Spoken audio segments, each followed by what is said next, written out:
finally, for the second time, on an early morning Hudson Line train, heading up the river with the beautiful sun-bathed Palisades cliffs across the river from me, because today we're heading up to Ossining to ride the Haverstraw Ferry, New York's most scenic ferry. Alright, hello. Welcome to Ossining. And yeah, this is the dock for the Haverstraw Ossining Ferry. I just grabbed a bite to eat over at the cafe across there, and now I'm gonna head out to the dock. So yeah, let's do a quick history section about the history of this ferry, history of the ferries in the area, and then we'll get on the ferry, which will hopefully be a very, very, very scenic and fun ride.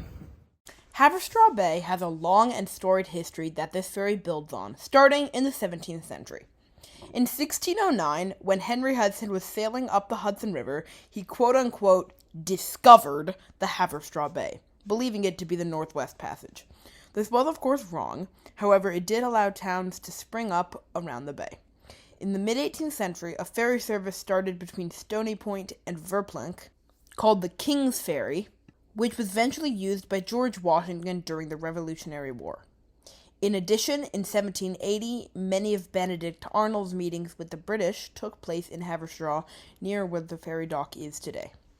It is unknown, or at least I couldn't find, when ferry service ended, but by the 1960s and 70s, the Hudson was a polluted mess without any real ferry service or much boat traffic at all.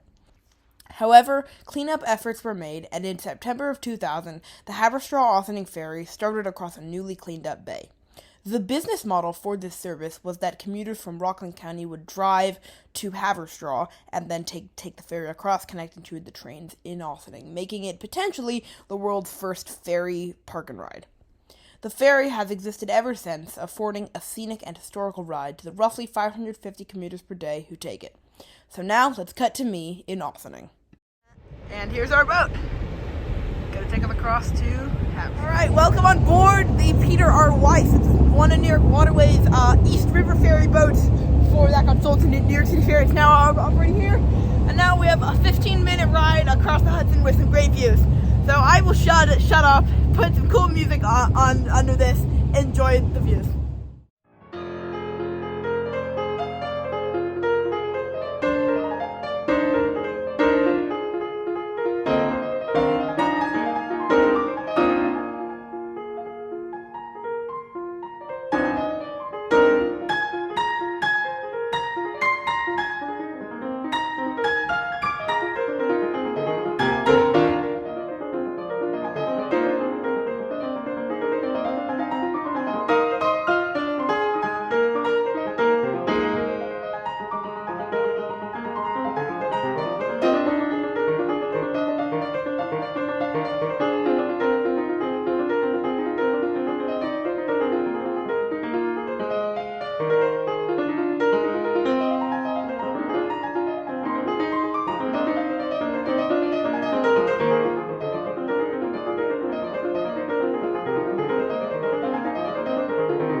Alright, just got off the boat here in Haverstraw.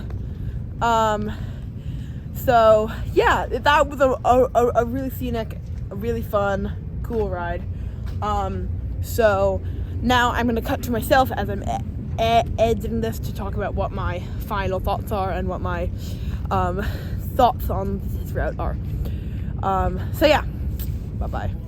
Alright, so what do I think about the Haverstraw Ferry? As you may have been able to tell from my exuberant speaking in that last clip, I liked it. I think it's cool, of course, super scenic, and really is a lifeline for Haverstraw, because so many people in that town work in the city or in Westchester, and there really aren't many other ways to get into the city. There's a commuter bus, but that's very slow and also quite expensive.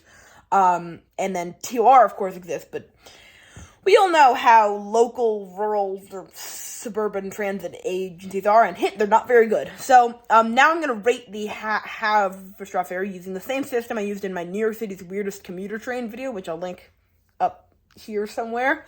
So, the first category is service. Objectively not very good. It is peak only. There are quite a few departures during the peak. It's about every half hour.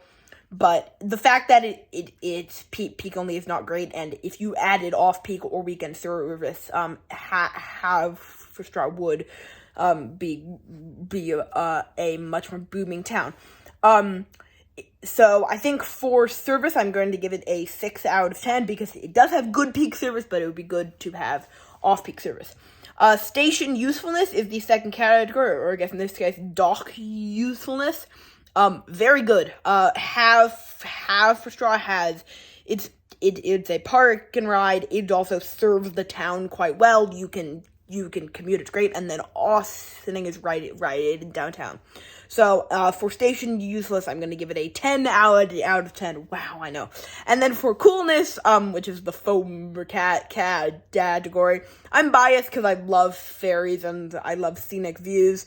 But yeah, it is a nice ride, and if you're in the area, I would highly recommend riding it. Of course, it is scenic enough that I'm going to call it New York City's most scenic ferry. So with that, I'm going to give it a coolness rating of another 10 out of 10. So the total score is a 26 out of 30, which is quite good. I mean, I think the Montclair should have got a 23. I'll put a text box if I'm wrong. So yeah, thank you very much for watching this video. I hope you enjoyed, and bye-bye.